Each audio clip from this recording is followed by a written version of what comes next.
Hello everyone, welcome to today's video. If you are new here, my name is Risa and this is Risa Does Makeup.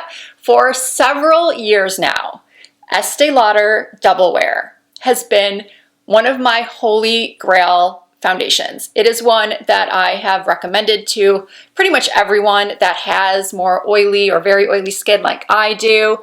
I don't think that it is a heavy, cakey foundation if it's applied correctly. I know some people have difficulty with that. They feel like it is a great foundation, but it just feels too heavy on their skin and they don't like having such a full coverage look. And I've heard from several people with drier skin that it just doesn't work for them at all. It just makes their skin feel even drier. It clings to dry patches. It's just no good. So a couple of years ago, Estee Lauder came out with Double Wear Light.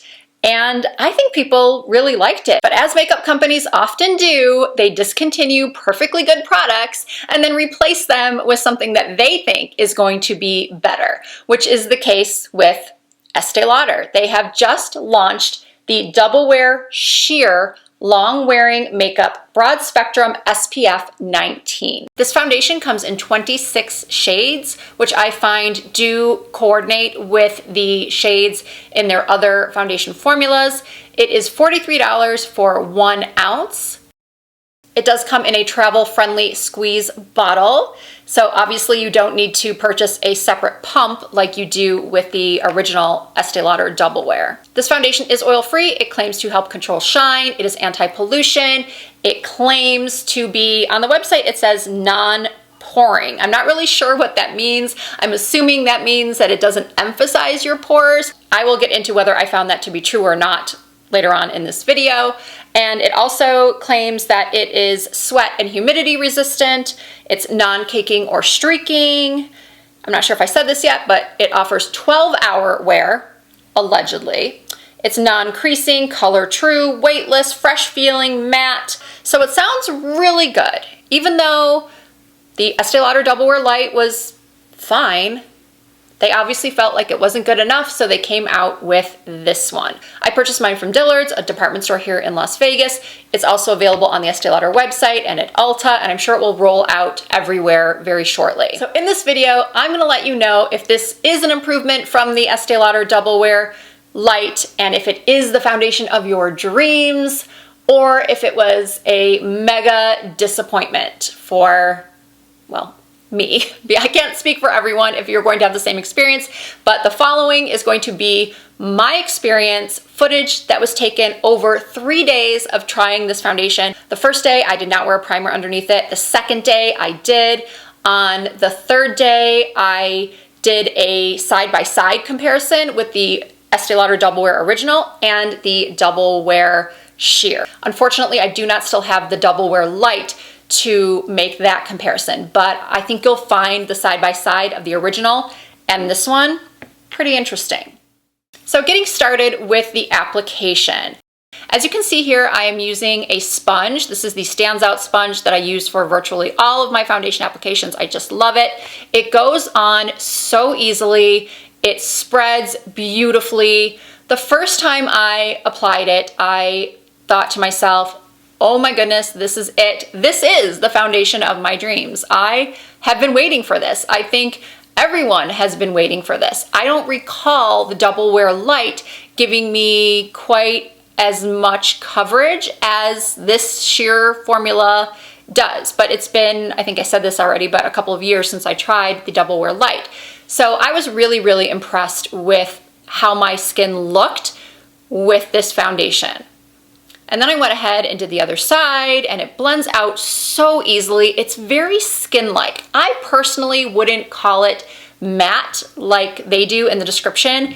It's definitely got a little bit of a sheen to it, more so than the original Double Wear, which I think is going to be great for those of you with drier skin or more combo to dry skin.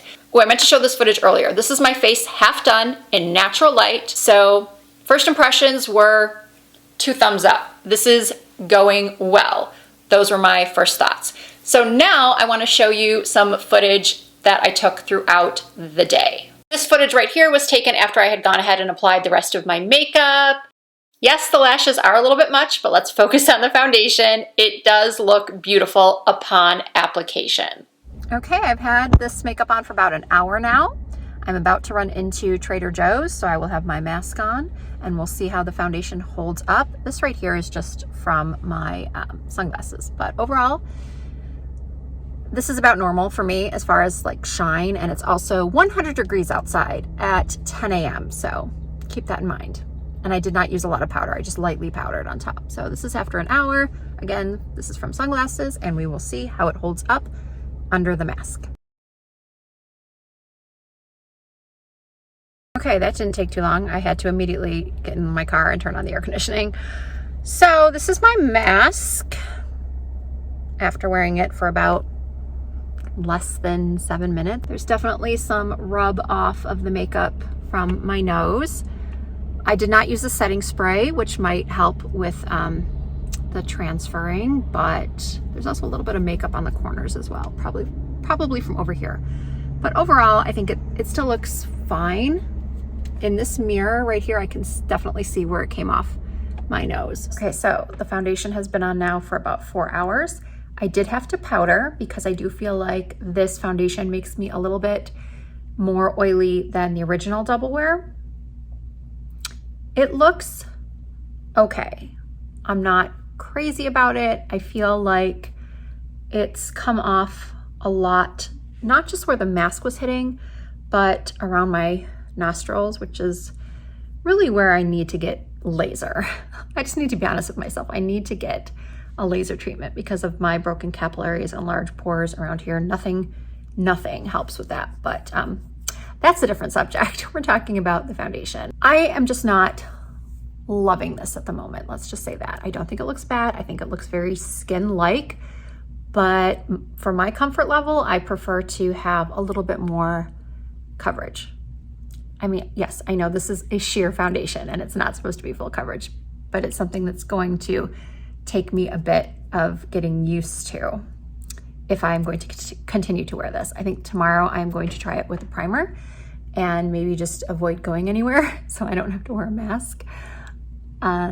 Yeah, I think that I'm gonna need a couple of days before I can make a final assessment of this foundation. All right, day 2. I am filming a video, well, about to film a video, and so this is what it looks like over a primer. It didn't go on any differently over the primer that I used. It went on just as easily.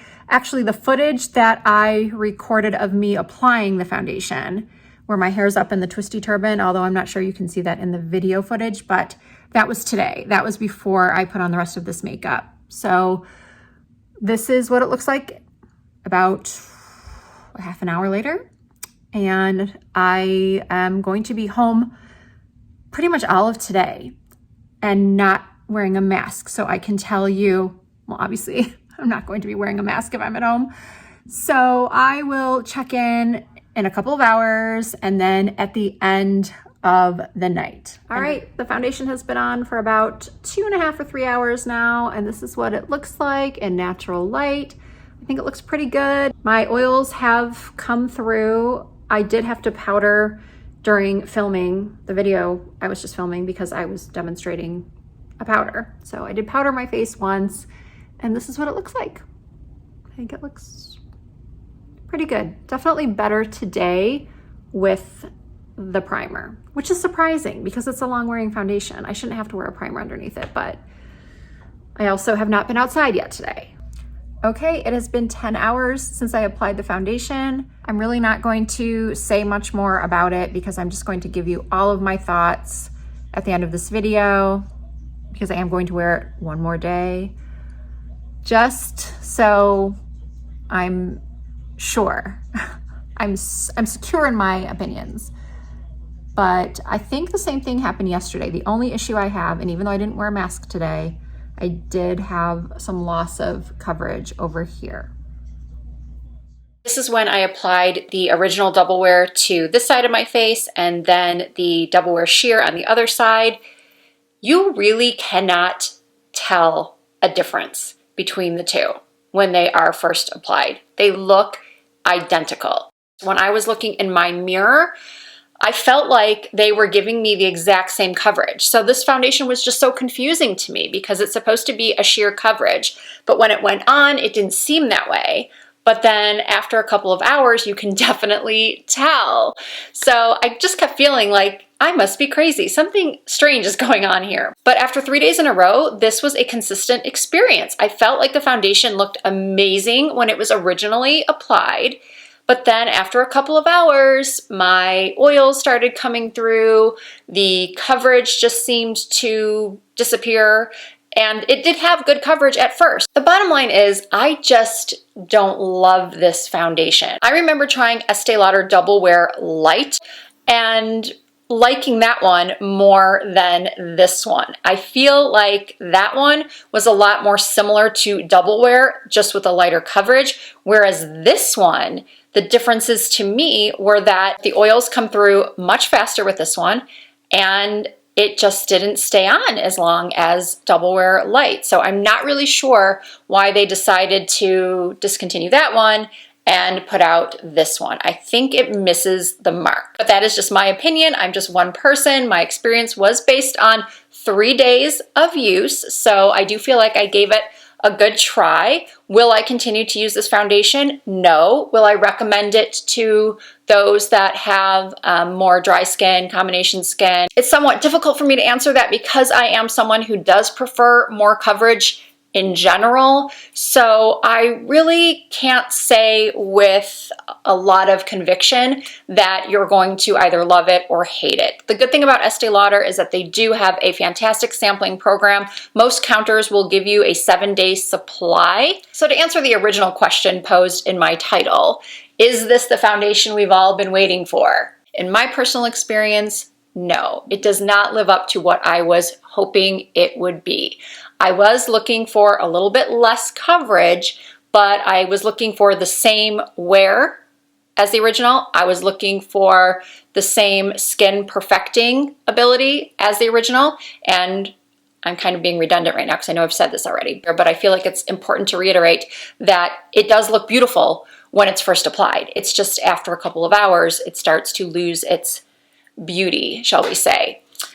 So that's my experience, and I really hope you found this video helpful. I always feel somewhat like these videos where I'm a little bit wishy-washy aren't that helpful, but hopefully by you seeing with your own eyes the footage that I provided with my iPhone, no fancy lighting, it was all natural light, I hope that you see some things that you either like or don't like, and that you can make your own decision based on what you saw, again, with your own eyes. So I do hope that this video was helpful, and if you did like it, please give it a thumbs up. I really appreciate that. If you are not already subscribed to my channel, I would be grateful if you hit that subscribe button and joined us in the Risa Does Makeup family. I would love to have you. We would love to have you. And you can also find me on Instagram and TikTok and Facebook under the same username. It's all Risa Does Makeup. Thank you so much for watching. I look forward to seeing you in my next video.